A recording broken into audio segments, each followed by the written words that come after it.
नमस्कार, मैं योगेश त्रिवेदी मार्केट कथा में आपका स्वागत है।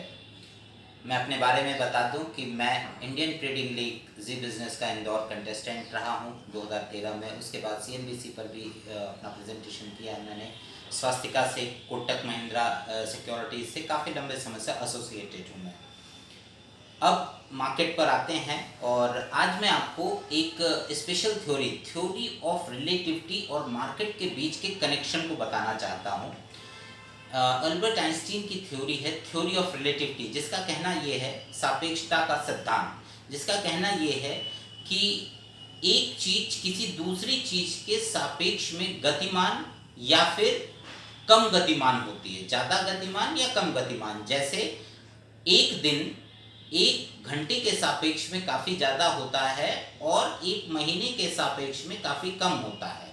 किसी के पास 1 करोड़ रुपए है तो उसके लिए 1 लाख छोटी रकम है, किसी के पास 1,000 है तो उसके लिए 1 लाख बड़ी रकम है। ये सापेक्ष तौर पे हम चीज़ों की गणना करते हैं। जैसे एक पौराणिक कथाओं में हमारे कहा गया है, जहाँ से एक्चुअली थ्योरी ऑफ रिलेटिविटी शुरू हुई है, कि ब्रह्मा का एक दिन हमारे 4 युगों के बराबर होता है। क्या सही है क्या गलत है उस पर मैं कोई टिप्पणी नहीं करूंगा, लेकिन ऐसा कहा जाता है। तो इसका मतलब कि हमारे समय की गति उनके समय की गति से काफ़ी ज़्यादा है। जितने में उनका एक दिन खत्म होता है उतने में हमारा 4 युग खत्म हो जाता है। अब इस चीज़ को हम मार्केट पर लागू करने की कोशिश करते हैं। अब जैसे हम जान रहे हैं कि इस समय मार्केट खड़ा है 15,850 के आसपास, निफ्टी की बात कर रहा हूँ। अब यूएस मार्केट 250 पॉइंट या 250 पॉइंट तेज हुआ है और हैंगसेंग 600 650 पॉइंट डाउन है। तो यदि मार्केट फॉलो करता है बाई को, यदि वो बाई को देखकर, यूएस को देखकर एकदम तेज हो जाता है, इसका मतलब मार्केट का टेक्सचर एक्चुअल में बाई है। और यदि वो हैंगसेंग की गिरावट को देखकर एकदम गिर जाता है या फिर रुक जाता है, स्लो हो जाता है, तो इसका मतलब ये है कि वो सेल को सापेक्ष ले रहा है। ये आज के लिए नहीं, हमेशा के लिए रेफरेंस पॉइंट होता है।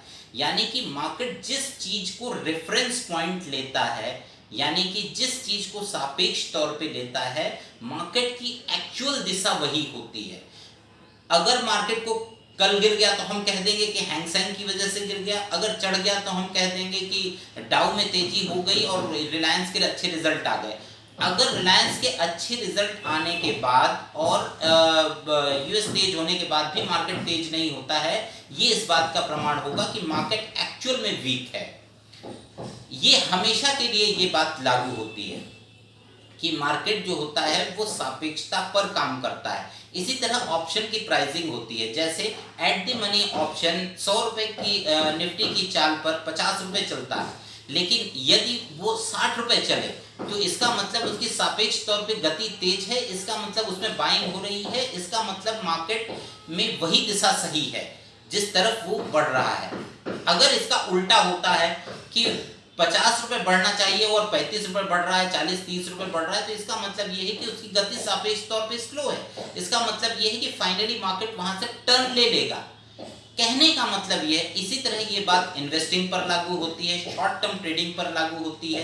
इसे अपने लिहाज से हर जगह पर मोल्ड करके देख लें कि अगर ऐसा है तो ऐसा होना चाहिए, यदि ऐसा नहीं हुआ इसका मतलब ऐसा होगा। कहने का मतलब ये है, थोड़ा सा कॉम्प्लेक्स कर रहा हूँ, ये इतना छोटा टॉपिक भी नहीं है, थोड़ा समय लगेगा इस चीज़ को समझाने में।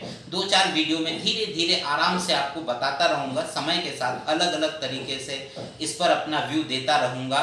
अब आपका सपोर्ट मिलता रहेगा तो मैं इसे बेहतर तरीके से प्रेजेंट करता रहूँगा। लेकिन आप एक बात समझ लीजिएगा, अगर ऐसा हो रहा है तो ऐसा होना चाहिए, यदि ऐसा नहीं हो रहा है तो इसका मतलब ये ऐसा है।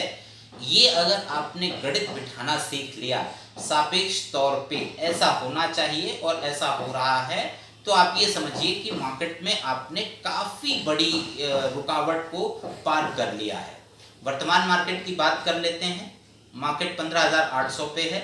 मूलतः मार्केट का टेक्सचर प्लस में है और ऐसा एक बार मानना ठीक है कि मार्केट में एक बार ऊपर की रैली आना चाहिए। और इस बार मेरा मानना ये है कि बैंक निफ्टी आगे से लीड करेगा, क्योंकि बैंक निफ्टी में एक शॉर्ट कवरिंग के अच्छे साइन दिख रहे हैं। Axis bank, ICICI bank, state bank of India मेरे ख्याल से फ्रंट से लीड करेंगे। और कोटक पीछे पीछे लगा रहेगा, एचडीएफसी पीछे खींचने की कोशिश करेगा। तो बैंक निफ्टी में बाइंग करके आगे चल सकते हैं और निफ्टी में भी थोड़ा बाइंग करके चल सकते हैं। लेकिन मैं एक चीज और यहाँ पर क्लियर कर दूं कि आगे मार्केट की चाल प्लेन नहीं है। अब मार्केट ऊपर नीचे करेगा, एक बड़ा दायरा बनाएगा, संभव है 16,400 से लेके 15,400 300 कोई भी एक बड़ी रेंज बनाएगा और उस रेंज में लंबे समय तक घूमेगा। इसलिए मार्केट में अपनी पोजीशंस को लाइट रखें, कम से कम ट्रेड करें, अभी एकदम से जाकर ना कूदें। एक जब रैली 16,000 के आसपास जाएगी उस समय आप बाइंग कर सकते हैं तेजी से, लेकिन बाद में अपनी पोजीशन को स्लो डाउन कर लें। बाकी मार्केट के साथ आपको अपडेट देता रहूँगा मंडे से, धीरे जैसे जैसे मार्केट टर्न होगा वैसे वैसे मैं शॉर्ट वीडियोस में आपको बताता रहूँगा कि मार्केट में मेरा व्यू क्या है। इस वीडियो को लाइक करें, सब्सक्राइब करें, शेयर करें और आपका सपोर्ट मिलता रहा तो मैं इस जर्नी को काफ़ी दूर तक ले जाने की इच्छा रखता हूँ। धन्यवाद। मार्केट करता खेल है, समझ सके ना कोई, जो समझे सापेक्ष में वही ज्ञानवान होय।